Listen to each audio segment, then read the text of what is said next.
Assalamualaikum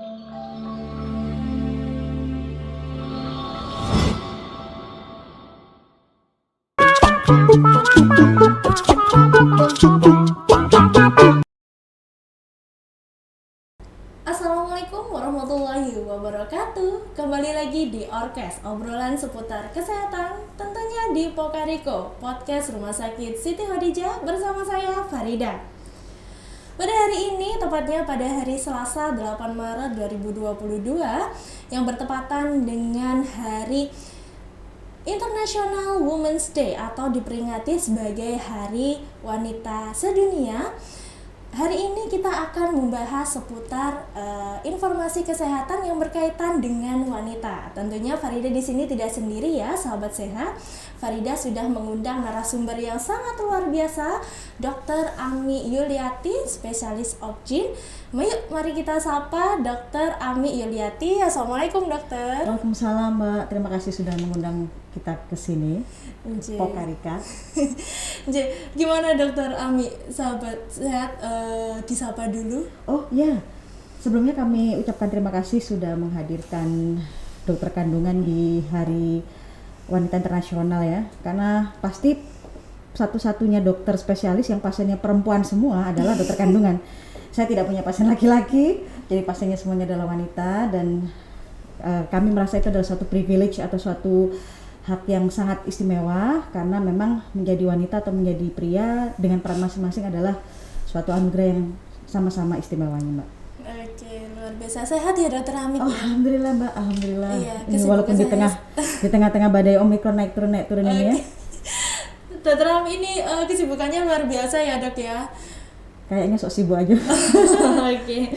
Dokter, hari ini kita temanya akan membahas mana yang lebih baik antara persalinan sesar dan persalinan normal. Okay. Nah, untuk itu banyak isu yang sudah beredar di masyarakat dan info-info atau judgement seperti itu.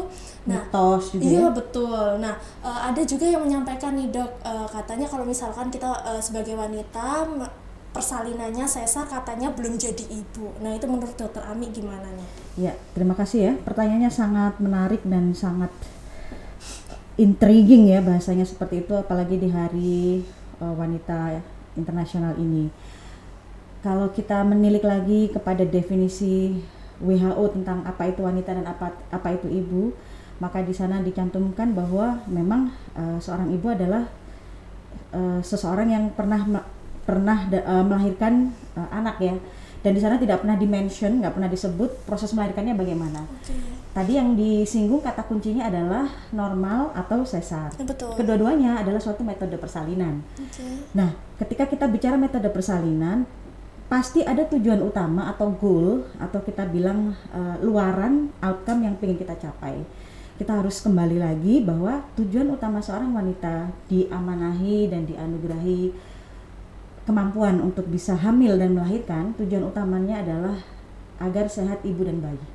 Jadi itu yang harus kita jadikan patokan yang paling penting. Metodenya bagaimana, mau normal atau sesar, kalau kita bicara mana yang lebih baik, kalau bahasa diplomatis saya, dua-duanya sama-sama baiknya ketika dipandang dalam kacamata medis. Artinya, jika memang kita bisa melakukan persalinan normal, syarat dan ketentuan berlaku, baik dari sisi ibu, bayi, dan juga faktor lain yang mendukung proses persalinan, maka persalinan normal adalah yang paling baik bagi ibu tersebut. Tapi jika memang terdapat indikasi medis tidak dapat dilakukan persalinan normal, justru persalinan sesar adalah yang terbaik pada kondisi tersebut. Kenapa? Karena itu tadi, normal atau sesar adalah metodenya. Mungkin kalau bahasa kita itu adalah ikhtiarnya ya. Betul. Sementara hasilnya adalah luaran berupa ibu dan bayi yang sehat dan selamat. Seperti itu, Mbak. Ya, Dokter, berarti sesar maupun normal itu sebenarnya hanya metode ya, Dok ya. Ya, yang penting adalah ibu dan bayinya sehat selamat. Oh, ada satu lagi tadi lupa saya. Memang yang berkembang di masyarakat, salah satunya netizen 62 ini kan terkenal nyinyiran ya. Katanya kalau sesar tuh bukan ibu tuh, karena melahirkannya belum jadi ibu atau tidak menjadi wanita seutuhnya nih, karena dia tidak merasakan persalinan normal gitu. Nah, ada baiknya kita tilik lagi ya, apakah statement tersebut di satu sisi untuk menjadi seorang ibu seperti saya sampaikan tadi, definisinya bukan seorang wanita yang semuanya harus melalui persalinan normal ya. Jadi kalau ada indikasi medis, maka jika persalinan normal tidak bisa dilakukan, harus dilakukan persalinan sesar. Apakah kalau ibu itu melakukan persalinan sesar maka dia bukan menjadi seorang wanita? Sepertinya yang berani membuat statement atau judgement seperti itu mungkin harus kita ajak ikut merasakan apakah benar sih persalinan sesar itu segampang atau seenak itu gitu. Secara umum overall dua-duanya punya kelebihan dan kekurangan, itu pasti. Baik persalinan normal maupun persalinan sesar punya kelebihan dan kekurangan masing-masing. Mungkin nanti di belakang kita bisa bahas lebih dalam ya. Nah, pada prinsipnya kalau dia harus melakukan persalinan sesar, apakah berarti dia tidak menjadi seorang ibu? Tidak juga ya, karena toh dia juga punya anak. Logikanya aja ya, bayinya juga lahir atas nama si ibu dan si ayah kan. Kalau kita bercandanya seperti itu. Kalau yang dikatakan tidak menjadi wanita seutuhnya itu karena adanya stigma bahwa orang lahiran normal itu sakit loh, harus menahan sakit, menahan kontraksi. Oke, ada benarnya, tapi jangan salah.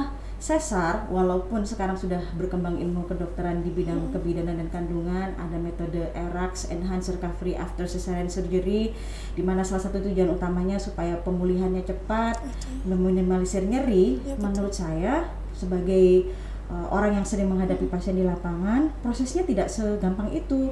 Mulai dari persiapan operasi, mulai dari pembiusannya sendiri, semuanya mempunyai resiko yang bisa menimbulkan nyeri. Jangan dikira pembiusan untuk tindakan operasi itu jarum langsung ditusuk udah selesai, nggak merasakan apa-apa. Tidak semudah itu, Ferguson. Iya, kadang ada efek sampingan, ada harga mahal yang harus dibayar, Mbak. Ada harga pengorbanan yang juga tidak ringan menurut saya. Salah satu efeknya kadang pasien juga mengalami mual muntah, walaupun itu tadi ya coba diminimalisir dengan metode pembiusan seperti ERAX. Tapi ada beberapa pasien juga yang adaptasinya tidak seperti itu, jadi dia tetap mengalami efek mual muntah akibat pembiusan, terus efek pembiusan yang berkepanjangan akibat peningkatan tekanan saraf di kepala sehingga pusing sampai 1 minggu bahkan setelah sesar gitu. Nah, durante atau pada saat operasi ya memang harus tidak boleh nyeri ya, karena pasien harus pembiusannya harus bagus supaya pasien tidak merasa kesakitan.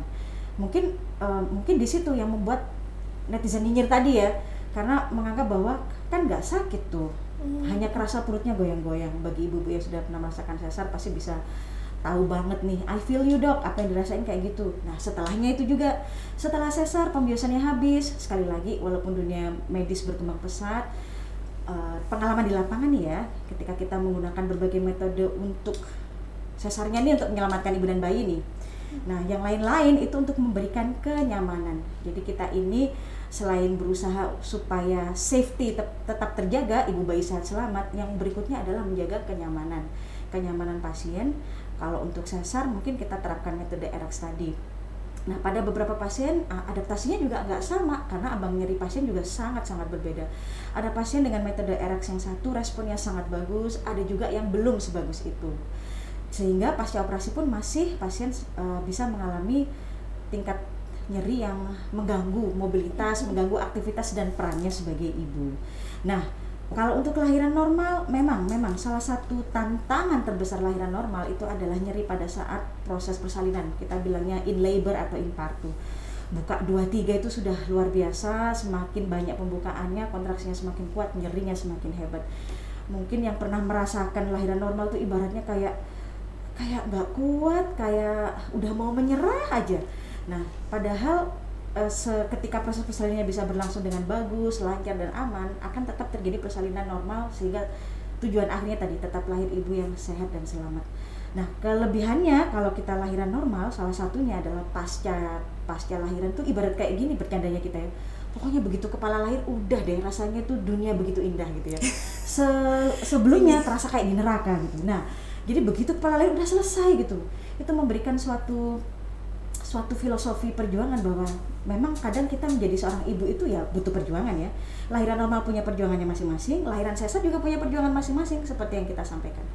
Nah, kalau kita lahiran normal tuh begitu bayi lahir itu tadi selamat datang di surga gitu ya, karena sebelumnya serasa berada di neraka. Nah, pada beberapa kasus pun pada persalinan normal jika terjadi komplikasi seperti robekan jalan lahir yang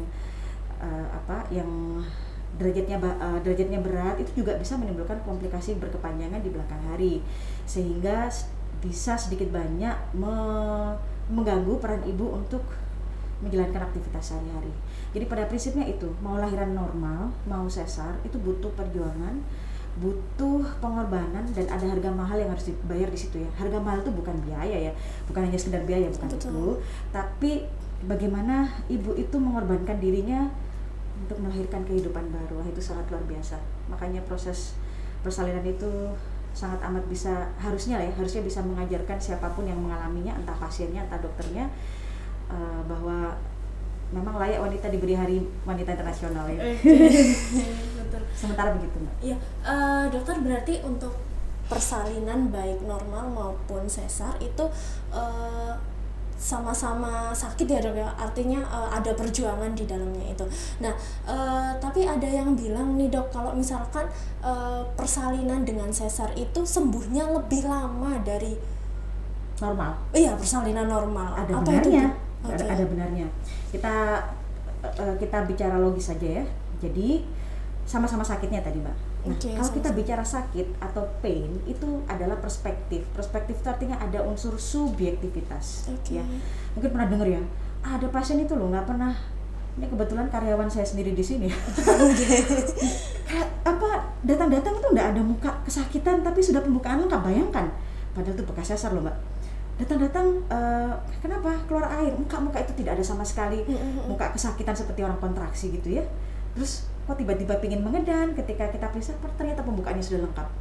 Ya, ada yang baru pembukaan 2 dan 3 sudah teriak-teriak, sudah sangat kesakitan, sehingga meminta sesar tapi atas indikasi tidak tahan sakit ya. Kita tidak akan mungkin nanti kita akan bahas lebih dalam lagi. Hal-hal ini juga penting ya, terkait dengan nilai-nilai sosial kita, peran kita sebagai seorang dokter ya. Apakah mentah-mentah pasien minta sesar karena tidak tahan sakit itu adalah bahasa gaulnya cemen deh ibunya, bukan begitu ya. Kita tidak seperti itu. Mungkin ke depan kita akan bahas lebih lanjut. Tapi itu memberikan gambaran betapa ambang nyeri tiap individu itu memang sangat berbeda. Betul. Mungkin pernah dengar juga tetangga kita, teman kita, lo nggak ngerasa sakit tiba-tiba datang sudah lahir. Atau kadang sama-sama lahiran di kamar bersalin, yang satu kesakitan, yang satu nggak ada suaranya sama sekali tiba-tiba lahir gitu. Sekali lagi itu menunjukkan bahwa ambang nyeri itu berbeda. Pun untuk operasi sesar, ada yang pasca sesar itu tidak pakai obat apa-apa, artinya hanya obat yang sesuai prosedur standar tanpa tambahan apapun, hari pertama sudah jalan. Ada seperti saya merasa sudah diberikan terapi yang sudah sangat bagus, tapi saya tetap masih merasa mobilitas saya masih tetap terganggu. Nah, di situ kita belajar memang ambang nyeri tiap orang berbeda, itu harus disadari. Itulah kenapa kalau saya pribadi dan beberapa organisasi kebidanan dan kandungan untuk saat ini di era modern seperti ini itu sudah mulai open minded ya. Kadang kita tidak bisa ini harus normal, ini harus sesar gitu. Harus ada diskusi dengan pasien, metode persalinannya maunya seperti apa nih. Kalau misalkan bisa normal, sangat-sangat kita support untuk Bu normal aja, kita edukasi, kita arahkan, kita support pasien dan keluarga untuk bisa normal. Nah, ketika pasien itu sudah menunjukkan tanda kutip gelagat, saya itu orangnya nggak tahan nyeri loh dok. Nah, itu harus bisa kita jadikan pertimbangan. Kenapa? Yang mau lahiran itu bukan kita, tapi pasiennya ya. Nanti yang merasakan sakit bukan kita tapi pasiennya. Jadi kita tidak bisa juga memandang dari satu sisi saya nih yang nolong, tapi lihat yang ditolong bagaimana. Itulah di era perkembangan zaman seperti ini ya, era digital begini juga mengajarkan kita untuk benar-benar bisa terbuka. Jadi 2 arah gitu loh, 2 way ya, 2 arah antara dokter dan pasien, yang memberi pelayanan dan yang dilayani, sama-sama komunikasi. Kalau gitu enak gitu. Nah, terus pemulihan Logikanya begini, kalau kita lahiran normal tuh, nah ini sebenarnya ada satu pertanyaan yang paling sering ditanyakan pasien yang pengen lahiran normal, Mbak Farida. Dok, aku pengen lahiran normal tapi nggak dijahit. Aku pengen lahiran normal tapi nggak dirobek. Nah, pernah juga ada suatu komen di sosial media, zaman dulu aja alaminya itu lahiran normal, masa sih ada digunting-gunting? Kenapa sekarang banyak dokter kandungan malah digunting-gunting begitu? Nah, pada prinsipnya seperti ini. Ketika kita melahirkan normal, apalagi mungkin anak pertama ya, kalau anak kedua dan ketiga itu jalan lahir relatif sudah teruji ya, sudah pernah dilewati, jalan lahirnya sudah mulai loose, sudah mulai kendor, longgar ya, nggak kaku, nggak rigid seperti hamil pertama. Kalau hamil pertama itu kita harus melihat bagaimana sih rigiditas atau kaku nggak nih vagina jalan lahirnya nih. Kita sebagai yang biasa menolong persalinan itu pasti punya hitungan dan punya pengalaman. Di situ gunanya jam terbang. Ini nih ya, jalan lahir seperti ini dilalui bayi sebesar ini, jalan lahirnya kaku begini, ini kalau tidak dibantu dirobek, bahasa medisnya di episiotomi, maka mudorotnya akan jauh lebih besar. Apa itu? Robekannya bisa sampai jebol, tembus ke lubang dubur. Kita tahu bahwa lubang dubur sama lubang vagina atau jalan lahir itu adalah dua lubang yang berdekatan letaknya. Akan terjadi komplikasi berat yang kita sebut dengan ruptur perineum grade 4. Derajat 4 sudah jebol sampai ke situ. Nah, dampaknya apa sih? Tidak mengancam nyawa sih, bukan suatu komplikasi yang mengancam nyawa, tapi sangat-sangat mengganggu kualitas hidup wanita. Bayangkan ketika dia pupnya itu keluarnya lewat jalan vagina. Ketika pipis jadi ikutan keluar. Jadi kadang pasien tuh sering datang, "Dok, aku ini pipis tapi kok yang keluar ngenyek ya?" Bayangkan. Nah, terus dipakai berhubungan mana enak? Padahal ya kita nggak ini ya, kita sudah sama-sama dewasa. Salah satu kunci harmonisasi rumah tangga ya urusan kasur, dapur, apalagi satunya ya kalau orang Jawa gitu ya filosofinya. Jadi itu penting gitu, sehingga kita harus pandai-pandai juga gitu. Kalau misal kita boleh memilih nih ya, para penolong persalinan ini, dokter kandungan atau bidan, kita boleh memilih nggak jahit, pasti kita milih nggak jahit, Mbak. Lalu apa Mbak golek gawean? Dipikir gampang apa jahit vagina itu susah loh. Lebih susah, kalau menurut saya sedikit lebih susah daripada jahit sesar. Karena kalau misalkan ya pembiusannya tidak bagus, pasien kesakitan, nanti pasien nggak nyaman, kita juga nggak enak. Tapi kalau sekarang sudah dikembangkan dengan pembiusan yang bagus ya biar pasien nyaman. Yang kedua, kalau robekannya itu bahasa saya dedel duel, itu untuk diaposisikan atau di berusaha dikembalikan ke struktur ulangnya itu, ke struktur awalnya itu akan sedikit lebih sulit dan complicated dibanding menjahit sesar. Dan yang kedua karena lubangnya juga terbatas kan, space yang dijahit gitu. Kalau perut ketika dibuka terlihat jelas gitu ya, space-nya juga akan lebih lebar gitu. Nah, sehingga kalau kita bicara pemulihan, kalau misalkan tidak perlu dilakukan pengguntingan, penjahitan, itu pasti yang kita pilih. Karena enak buat yang nolong, habis lahiran selesai pulang, nggak diganggu lagi gitu ya. Tapi kalau ditambah dengan penjahitan ya kita harus kita harus spend waktu dan tenaga juga jauh lebih banyak ya. Itu kalau kita lihat dari sisi yang nolong. Kalau kita lihat dari sisi pasien ya sama, lebih enak gak dijahit pasti. Artinya jika sampai dilakukan tindakan pengguntingan jalan lahir, episiotomi atau penjahitan, itu adalah dalam kondisi yang sudah dihitung-hitung banget.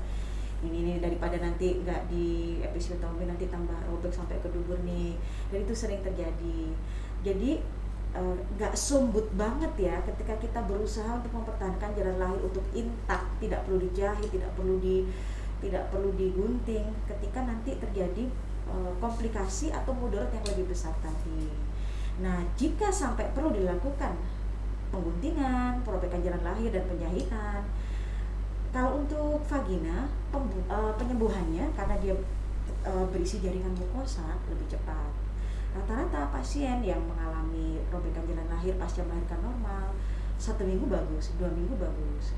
Yang ada komplikasi pun seperti mungkin ada infeksi atau ada pembengkakan, penyembuhan lukanya kurang optimal, dalam waktu hitungan 1 bulan sudah bagus dibandingkan dengan sesar. Ketika kita melakukan operasi sesar, robekannya jauh lebih lebar kan. Kalau kita lahiran normal paling kalau harus dilakukan episiotomi sekitar 2 cm. Kalau sesar 10 cm rata-rata robekannya. Dan jaringan yang terekspos atau di iris sayatannya itu mulai dari berlapis-lapis ya. Kalau vagina kan kalau aman-aman aja ya cuma mukosa vagina nih. Kalau yang sampai ke lubang lubuk tadi kan tuh yang sudah komplikasi berarti. Nah, kalau kita sesar, lapisannya itu benar-benar berlapis-lapis. Kulit, lemak, fasia, otot, rahim, dinding rahim, semuanya teriris. Logikanya semakin banyak lapisan yang dilalui dan dibuka untuk melahirkan bayi, pemulihannya pasti akan lebih lambat. Nah, satu lagi nih, terlepas dari semakin majunya ilmu kedokteran ya, sesar sekarang sudah enak, gak kayak dulu gitu ya, sekarang ada eraks gak sakit.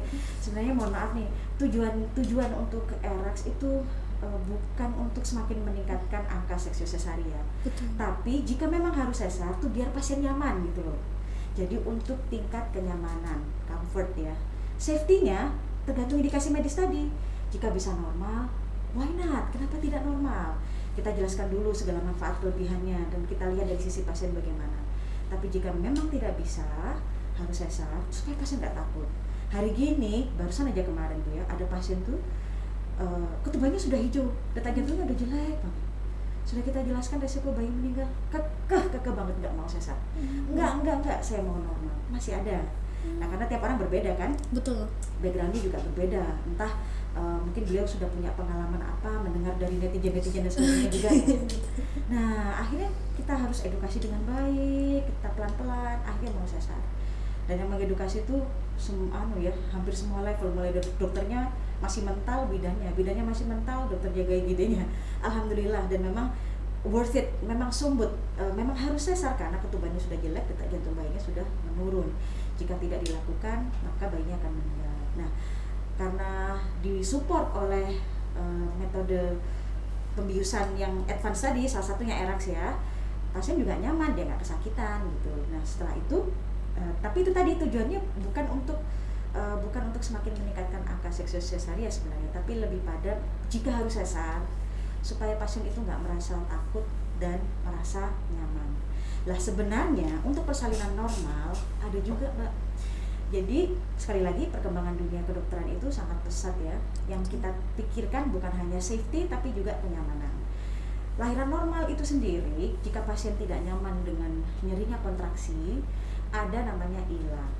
Iya, mungkin suatu ketika akan kita bahas lebih dalam lagi juga. ILA hampir sama, dilakukan pembiusan pada saat proses persalinan normal sudah mulai berlangsung, pada saat pembukaan 2 dan 3 di mana nyeri kontraksinya udah mulai timbul. Jadi tetap terjadi kontraksi, pembiusannya hanya memblok nyeri kontraksinya sehingga pasien tetap bisa lahiran normal. Jadi nyaman banget gitu. Nah, di sini juga sudah mulai diterapkan ya, dan itu tetap membutuhkan komunikasi antara dokter multidisiplin ya, dokter kandungan, dokter bius, dokter anak, dan juga dengan pasien dan keluarga.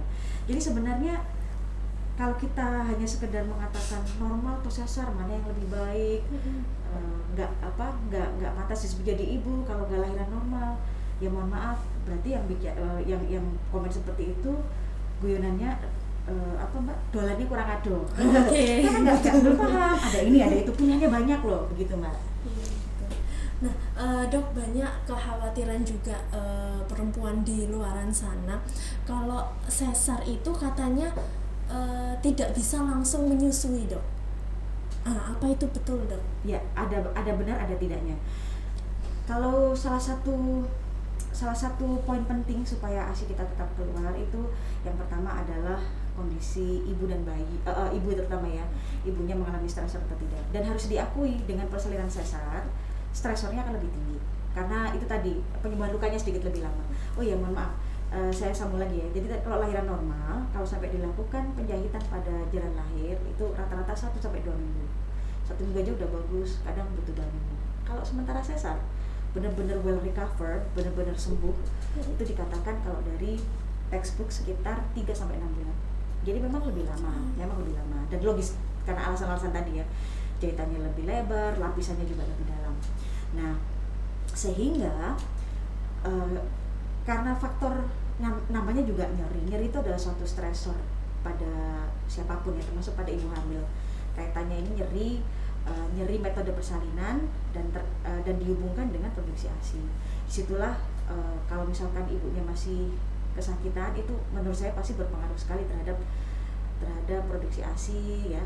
Nah, yang kedua adalah support sistemnya. Semakin dirangsang dengan inisiasi menyusui dini, tetap diberikan ASI tiap 2 jam, di edukasi yang baik bagaimana latching, penempelan mulut bayi ke payudara ibu, ke puting ibu, itu sangat penting. Nah, kalau pasiennya relatif lebih kesakitan pasca melahirkan, maka mungkin yang dia pikirkan adalah dia lebih fokus ke nyerinya, Mbak. Stresnya sudah mengambil alih mengambil alih nyerinya itu sudah mengambil alih stresornya, sehingga produksi ASINya juga akan terhambat. Sudah susah untuk telaten ya, karena menyusui itu juga butuh telaten. Ada wanita-wanita itu yang Allah kasih rezeki dan keberkahan, nggak ngapa-ngapain juga, air susunya mancur-mancur, ada. Tapi jangan salah, ada juga yang diuji dengan harus lebih telaten nih, termasuk saya. Harus lebih telaten untuk IMD, telaten untuk menstimulus setiap 2 jam, dan itu nggak gampang loh. Kalau kita kesakitan, masih kesakitan, mobilisasi belum bisa bagus, untuk memikirkan itu kadang sudah berat begitu ya, sehingga ketelatenan untuk kesana juga akan berkurang. Nah, kalau tidak distimulus dengan hal-hal tadi, maka rangsangan produksi ASI dari kelenjar di payudara juga akan menurun. Kalau semisal tadi memang pertanyaannya apakah benar pasca sesar produksi ASINya iya, jawabannya bisa ya, bisa tidak. Tergantung faktor internal dari pasien dan memang bagaimana persepsi pasien terhadap nyerinya sendiri, bagaimana memanagenya, dan bagaimana support sistemnya gitu. Walaupun saya melihat sendiri ya, walaupun pasien itu kadang mobilisasinya masih agak terbatas, tapi dia punya niat yang sangat kekeh untuk ASI full. Kita tahu kan, misalkan ASINya belum keluar 3 hari pun bayi masih bisa baik ya gitu, tanpa intervensi apa-apa gitu. Tetap ditelaten itu tadi dari pihak pasien, keluarga, dan tenaga medis. Jadi semuanya itu terkait menurut saya. Nah, kalau kita menginginkan luaran yang bagus, harus ada suatu koordinasi yang bagus di situ, Mbak. Berarti tidak selalu ya, Dok ya. Artinya tidak selalu sesar membuat produksi ASI jadi terhambat. Jadi tergantung gitu ya, Dok ya. Tergantung orangnya sendiri gitu. Kondisi pasien, kondisi operasinya, manajemen atau adaptasi nyerinya, dan support sistemnya. Ada pasien yang barusan aja Mbak sesar, memang nyerinya juga sangat bagus ya, dia sudah langsung bisa tutup. Itu sampai kalau kita visit itu sudah basah-basah gitu ya payudaranya, itu karena ASINya sudah biru-biru keluar gitu. Tapi ya memang harus telaten itu tadi, Mbak. Karena stimulusnya dari sana. Yang stimulus paling penting itu dari sana sebenarnya. Telaten itu tadi ya, iya, Dok ya. Betul. Nah, ada anggapan juga di masyarakat luas. Apa benar kalau misalkan di lahiran anak pertama itu sesar, kemudian anak kedua dan seterusnya itu akan sesar juga, Dok? Nah, benar. Bagus sekali. Memang ini banyak berkembang di masyarakat. Kalau saya memang pernah ya, ada suatu ahli dokter kandungan itu, once a cesarean, always a cesarean. Dia nyindir nih dia. Beliau adalah bapak dokter kandungan yang terkenal ya di dunia. Beliau menyampaikan suatu statement, once a cesarean, always a cesarean, tanda tanya. Tapi kalau diterjemahkan bahasa Jawa ini gini, apa memang sekali sesar maneh ngono ya. Sekali sesar, nanti berikutnya sesar lagi. Tapi beliau kasih tanda tanya. Kenapa? Karena menurut saya beliau adalah seorang ilmuwan yang sangat kompeten ya. Jadi beliau sangat tahu kenapa beliau melontarkan statement tersebut. Nah, kita tahu ada yang namanya VBAC, vaginal birth after cesarean, atau percobaan persalinan normal pasca sesar. Jadi jawabannya, apakah kalau sudah pertama sesar, selanjutnya sesar, tergantung kondisi pada kehamilan berikutnya. Masih ada tempatnya, jadi tidak selalu. Jika ada syarat dan ketentuan berlaku, jadi bukan hanya kartu kredit aja yang syarat dan ketentuan berlaku, urusan lahiran juga gitu. Ada syarat dan ketentuan berlaku. Jika sesar yang pertama atas indikasi tertentu, contoh panggul sempit, bayi 2,5 kilo, berapa bayinya Bu? 2,5 kilo, tapi kepalanya belum turun, Dok. Nah, itu sudah jelas panggul sempit. Lah nanti kalau hamil kedua naiknya 3 kilo, logis saja. 2,5 kilo aja nggak bisa lewat, apalagi 3 kilo. Nah itu adalah apa yang kita sebut dengan indikasi mutlak kehamilan berikutnya memang harus sesar lagi. Oke. Yang kedua, kehamilan berikutnya harus sesar lagi ketika irisan bekas sesar yang dulu itu ternyata irisan yang membujur, bukan yang melintang. Oh. Iya, jadi ini sebagai informasi tambahan buat pasien ya, ada baiknya bertanya atau sambil ngobrol. Biasanya kalau saya di kamar operasi, kalau ada apa-apa ya, kalau semuanya normal-normal aja saya nggak saya nggak menyampaikan apa-apa ke pasien. Tapi kalau misalnya, Bu maaf ya ini irisannya terpaksa saya bikin begini Bu karena ini dan ini. Nanti Ibu kalau hamil lagi sama dokter siapapun Ibu bilang, Dok dulu kata dokter saya waktu operasi yang sebelumnya ini saya tuh irisannya membujur Bu. Padahal kalau di perut irisannya tetap melintang, tapi yang di dalam tuh yang penting, di irisan rahimnya membujur. Itu sangat penting untuk menentukan apakah masih bisa dilakukan VBAC tadi. Bisa nggak nih dicoba normal atau memang harus sesar lagi? Nah, saya biasanya pesan, tapi kalau enggak tidak ada pesan apa-apa ya. Terus yang ketiga, tidak ada penyulit baik pada ibu maupun pada bayi. Sama saja sebenarnya. Artinya bekas sesar, kalau ada bekas sesar tuh begini kalau mau nyoba normal lagi. Begitu ada sesuatu, maka dia harus sesar lagi. Rekomendasinya harus sesar lagi. Contoh apa sih Dok sesuatu? Contoh gini ya, bekas sesar ketubannya pecah. Itu kan sesuatu, ada penyulit pada si ibu dan si bayi, ketubannya pecah.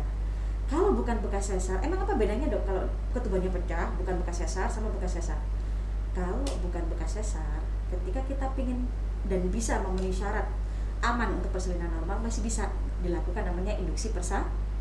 Ketubannya pecah atau tensinya tinggi tapi belum ada pembukaan, kita tetap bisa mengusahakan persalinan normal. Sekali lagi asalkan syarat dan ketentuannya berlaku, kondisi aman sehat ya untuk lahiran normal. Jadi kontraksi atau tanda-tanda persalinannya kita picu dengan obat. Pasien biasanya tahu atau familiar dengan sebutan obat perangsang supaya terjadi kontraksi, pembukaan, sehingga prosesnya hampir sama seperti proses persalinan normal. Tujuan induksi adalah supaya terjadi persalinan normal dan meminimalkan atau tidak segampang itu melakukan operasi sesar ya.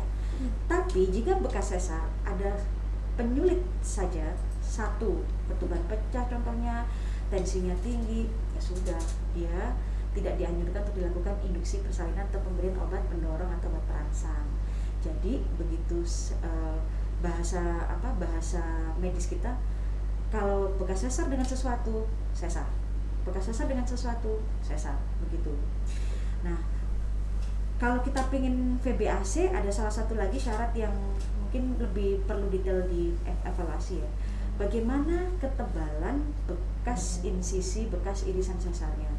Kita sebutnya sebagai LUTS, Lower Uterine Segment.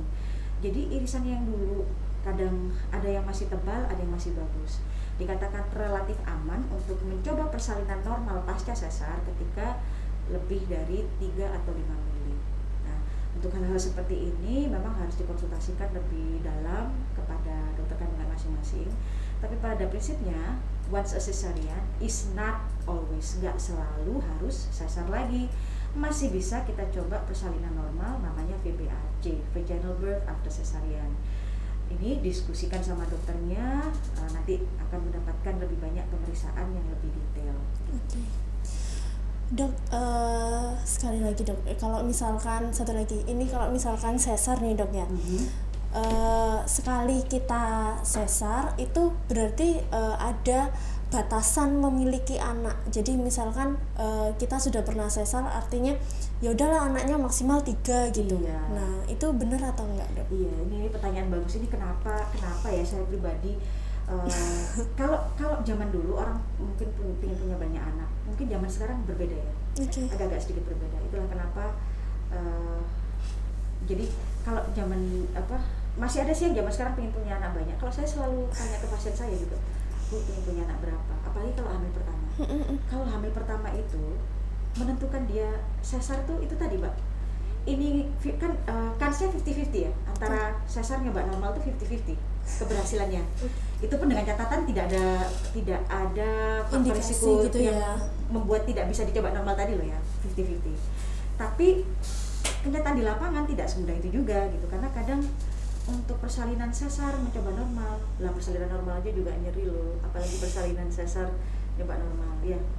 Bisa dibilang menurut saya pasti nyerinya akan sedikit lebih bertambah. Nah, kalau memang pasien itu di era sekarang mungkin punya aduh cukup dok, keterbatasan ekonomi gitu ya. Kalau misalkan dari awal mungkin anak pertama pasiennya sendiri tidak yakin dan merasa tidak mampu untuk melalui persalinan normal, kalau saya pribadi mungkin saya pertimbangkan ya, karena memang dia juga nggak pengen punya anak banyak ya.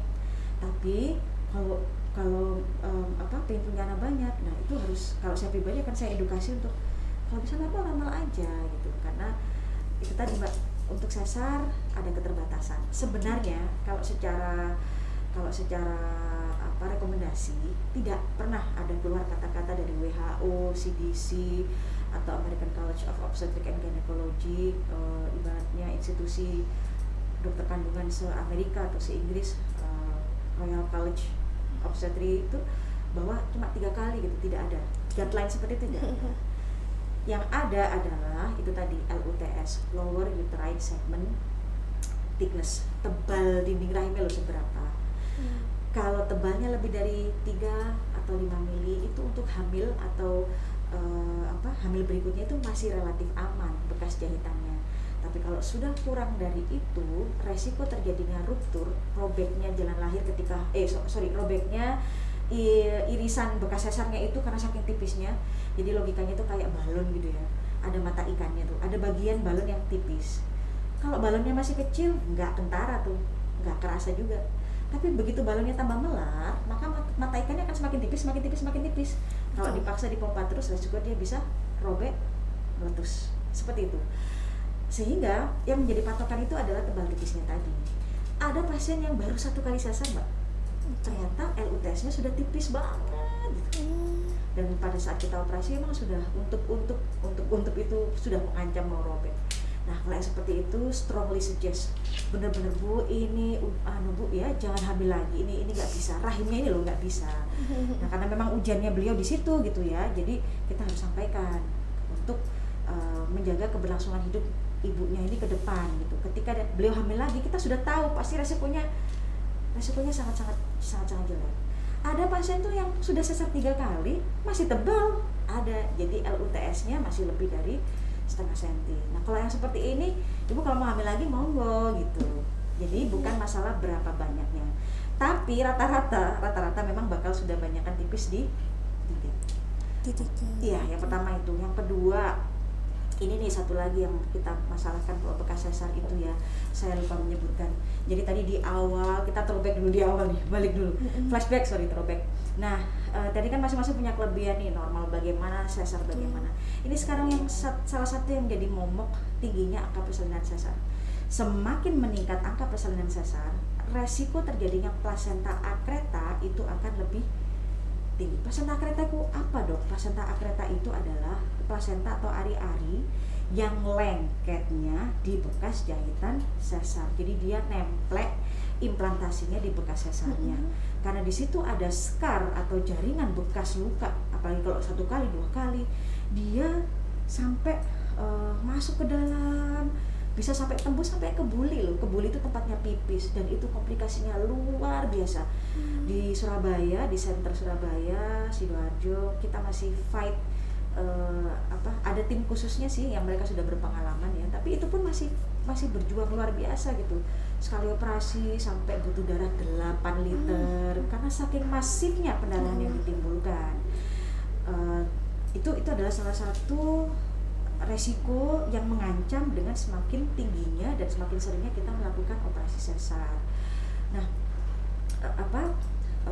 kalau sudah terjadi plasenta akreta tadi, plasentanya lengket atau menempel di bekas jahitan, itu resiko operasinya sangat mengancam nyawa. Itu yang berat. Yang ringan-ringan, bukan yang ringan, ini juga berat sebenarnya. Namanya bekas sesar, namanya bekas operasi. Bekas operasi 1 kali, resiko organ perut lengket. Namanya perut pernah dibuka, lapis demi lapis dari kulit, lemak, terus dijahit lagi. Itu jaringannya tidak akan pernah sama. Namanya luka pasti akan berbekas. Jangankan sama seperti orang sakit hati. Bekasnya masih ada tuh. Jahitan fisik juga begitu, namanya pernah disakiti pasti bekasnya ada. Dan sekali lagi tiap individu itu sangat unik, penyembuhan luka tiap pasien itu sangat berbeda. Ada yang bekas sesar 3 kali tapi nggak lengket sama sekali, jaringannya ya memang sudah mulai agak berubah tapi masih bagus. Ada yang operasi 1 kali saja bahkan jaringannya sudah lengketnya luar biasa. Nah, ketika dilakukan operasi berkali-kali, organ di dalam perut, di situ ada usus, di situ ada kandung kemih, resiko akan mengalami trauma lebih besar.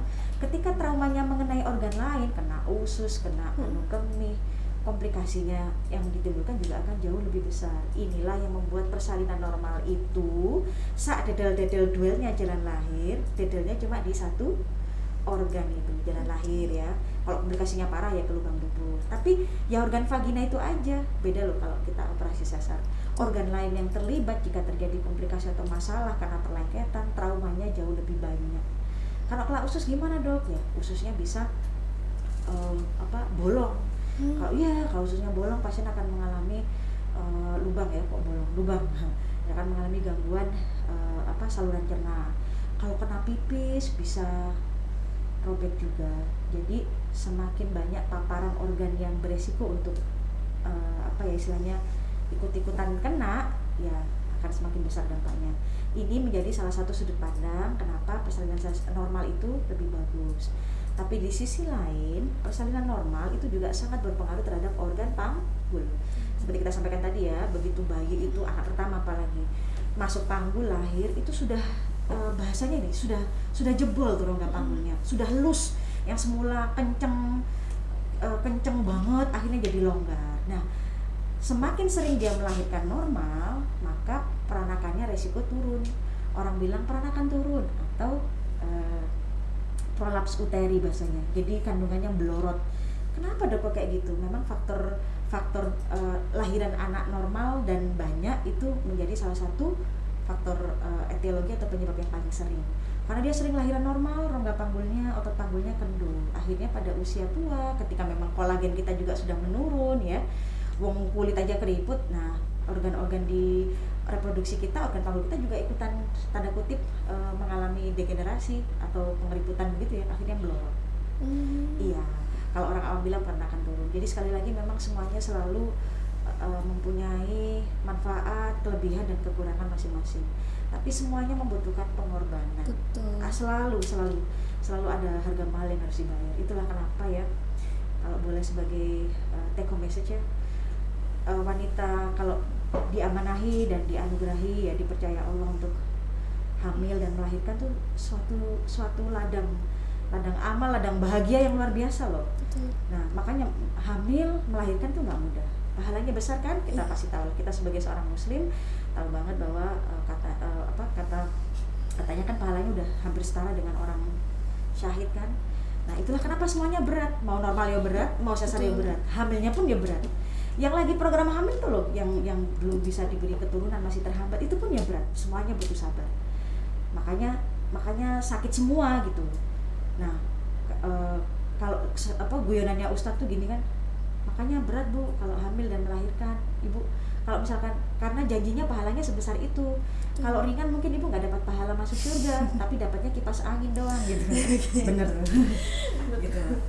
Dok, berarti ada anggapan juga kan kalau misalkan melahirkan normal itu membuat jalan lahir atau vaginanya kendor, itu berarti benar ya? Sayangnya benar. Okay. Benar. Nah, ini yang membuat beberapa pihak dari divisi uroginekologi atau divisi uroginekologi rekonstruksi atau mungkin yang lebih pemerhati masalah seksologi itu melihat persalinan sesar itu malah sebagai sesuatu solusi yang lebih baik. Ya, bukan solusi ya, tapi sebagai yang lebih baik gitu. Lebih baik persalinan sesar karena ketika persalinan normal salah satu efek ke fungsi seksologinya seperti itu. Nah, tapi kita kembali lagi ya bahwa walaupun pasien itu tidak pernah melahirkan normal ya, kalau kita bicara dalam konteks seksologi ya, ini kan audiensnya kan udah besar semua ya. Ya, kalau untuk wanita memang otot panggul itu ya terutama ya, bagaimana dia elastisitasnya serta rigiditasnya gitu. Dengan persalinan normal sedikit banyak berpengaruh. Nah, kalau misalkan memang lebih memilih untuk persalinan normal, masih ada beberapa usaha untuk membuat dia paling tidak mendekati kembali seperti semula. Senam Kegel gitu kan ada. Dan ini kan seharusnya ada Dr. Mirzan ya, lebih seru lagi nih, beliau dari rehabilitasi medik, lebih seru lagi sebenarnya bicara masalah seksologi sama beliau. Tapi sayang beliau lagi ada keperluan, mungkin next time kita bisa join lagi tuh Mbak.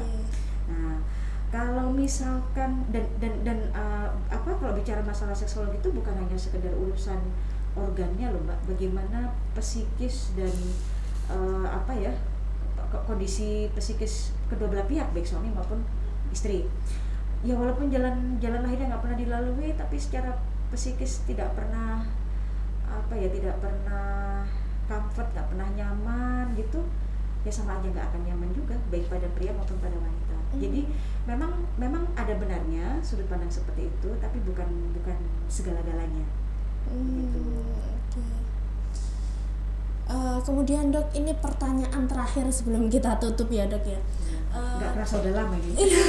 Luar biasa sekali karena materinya sangat seru banget ya Dok.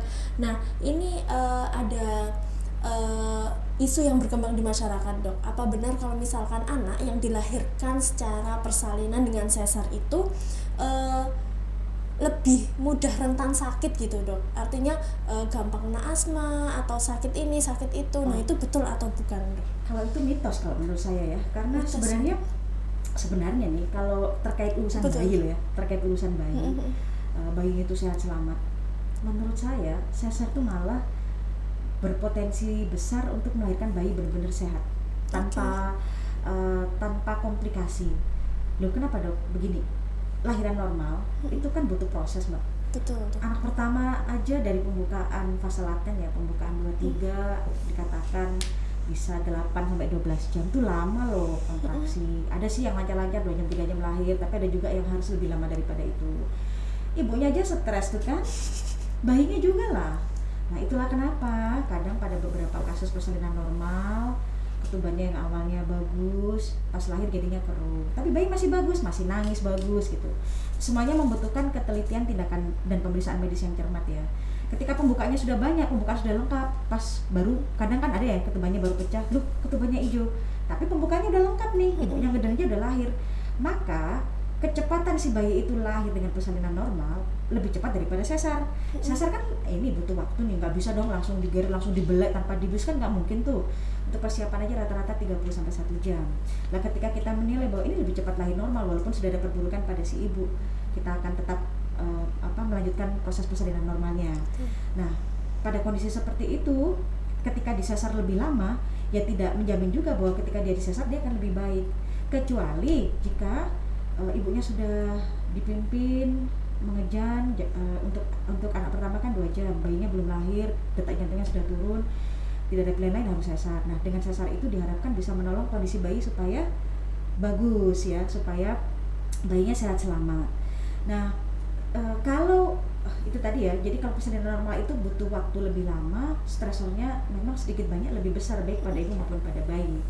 Sementara sesar tidak ada stresor apa-apa, nggak ada kontraksi, biasanya ketuban rata-rata juga masih bagus. Kalau yang dari awal memang elektif atau berencana sesar loh ya. Nah salah satu kelebihannya sesar ini kan memang bisa milih tanggal, lain kalau lahiran normal kan. Umur kehamilan cukup 38 minggu ke atas, 39 minggu ke atas, berat bayi sudah di atas 2,5 kilo atau 3 kilo, monggo dilahirkan, cari timingnya kapan. Kalau normal kita nggak bisa request tanggal, jadi bener-bener misteri dan takdir ilahinya itu berjalan di situ ya. Nah, dengan ibunya tidak mengalami paparan proses in labor atau proses persalinan, ketuban juga masih bagus, sehingga kondisi bayi itu malah lahir dengan yang sangat bagus. Jadi sebenarnya kalau tujuan kita murni hanya sekedar pokoknya sehat selamat ibu dan bayi, pokoknya bayinya harus sehat-sehat, maka mungkin semua wanita di dunia akan disasar. Iya, supaya bayinya sehat-sehat. Mungkin pernah dengar salah satu pertimbangan kita, ada seorang wanita menikah 15 tahun baru hamil, bayi tabung pula, habis uang ratusan juta. Ini hamil, bisa hamil ini. Kita mikir kalau nantinya mbak normal, dengan resiko seperti itu, resiko bayi nanti bisa ada apa-apa di belakang, akhirnya diputuskan untuk sesar dengan pertimbangan sosial ya, disebut bayi mahal. Nah, iya, ini saya pasti dikoreksi Dokter Pras gini. Semua bayi itu mahal ya, mohon maaf. Semua bayi itu mahal, tidak ada bayi yang tidak mahal. Semua bayi mahal, tapi ada beberapa bayi yang saya bilang lebih mahal lagi. Karena untuk bisa menghadirkan dia dibutuhkan effort, biaya dan waktu yang jauh lebih luar biasa. Sabarnya yang luar biasa. Nah, itu juga ya, sabar dari segala aspek. Sehingga dipertimbangkan ini kalau nanti dicoba normal ada apa-apa, udah sesar aja. Itu menjadi gambaran buat kita bahwa seandainya kita pengen semua bayi itu tanpa resiko apa-apa. Resiko itu kan artinya sesuatu yang bisa terjadi tapi belum tentu nih. Iya. Resiko bayi lahir nanti itu banyak kerut tapi masih nangis nggak apa-apa kok, sehat bagus. Itu kita ambil, maka kita putuskan tetap normal tadi. Tapi kalau kita benar-benar not willing to take any risk, aku nggak mau ngambil resiko apapun buat bayinya, itu tadi mungkin semua bayi di dunia ini akan lahir dengan sesar, tapi tidak seperti itu. Guyonannya gini, konsepnya juga nggak gitu banget bro, gitu ya. Jadi konsepnya itu adalah selalu sehat selamat ibu dan bayi. Metodenya bagaimana? Itu harus dilakukan pemeriksaan yang ketat, komunikasi yang baik antara dokter dan pasien, begitu Mbak. Oke, luar biasa sekali Dokter Ami. Ini nggak kerasa, sepertinya ini sudah lewat dari 30 menit ini. Oke, sebelum kita tutup Dokter Ami, saya minta kesimpulan sekaligus pesan untuk sahabat sehat terkait materi tema kita hari ini, yaitu mana yang lebih baik antara sesar atau normal. Silakan dokter. Terima kasih Mbak Farida. Jadi kalau pertanyaannya adalah mana yang lebih baik antara normal dan sesar, insya Allah dua-duanya sama-sama baiknya jika dilakukan atas indikasi medis yang tepat dan sesuai. Melahirkan normal atau sesar tidak akan merubah nilai seorang wanita menjadi seorang ibu. Dia akan tetap menjadi ibu. Dan ini salah satu pesan saya buat para ibu hamil di 62 ya. Salah satu pelajaran penting untuk menjadi ibu hamil yang tatap di dunia 62 ini adalah jangan terlalu sering mendengarkan nyinyiran netizen. Itu aja. Yang penting adalah pasien tahu dirinya, keluarganya, support sistemnya, komunikasikan yang baik dengan dokternya, maka itulah yang terbaik buat Anda. Ya, bukan suara netizen mengatakan A atau mengatakan B. Dan walaupun melalui sesar sekalipun ya, ada irisan, bahkan kadang jadi keloid, atau melalui persalinan normal ada bekas jahitan di jalan lahir, di kemaluan, di vagina, itu sungguh adalah suatu tato terbaik buat seorang wanita. Gak usah susah-susah mentato diri sendiri lah ya, terlepas dari tato boleh apa enggak, whatever. Tapi sudah ada tatonya sendiri, yaitu bekas luka lahiran, mau normal mau sesar. Dan satu lagi, mau normal mau sesar, semuanya membutuhkan pengorbanan. Tidak ada yang tidak sakit, semuanya sakit dan membutuhkan pengorbanan yang tidak mudah. Oke, luar biasa Dokter Ami. Terima kasih Sama-sama, dokter Mbak Farida, atas ilmunya, atas waktunya dan sharingnya bersama sahabat sehat yang ada di rumah. Sama-sama. Ya, itu tadi obrolan kita dengan Dokter Ami terkait persalinan sesar dan normal ya. Semoga informasi tadi bisa menambah wawasan sahabat sehat yang ada di rumah, dan terus nantikan informasi kesehatan tentunya di channel YouTube RS Siti Khadijah Sepanjang. Jangan lupa like, share, dan subscribe. Saya Farida pamit undur diri. Assalamualaikum warahmatullahi wabarakatuh. Waalaikumsalam warahmatullahi wabarakatuh. Mohon maaf jika ada kekurangan.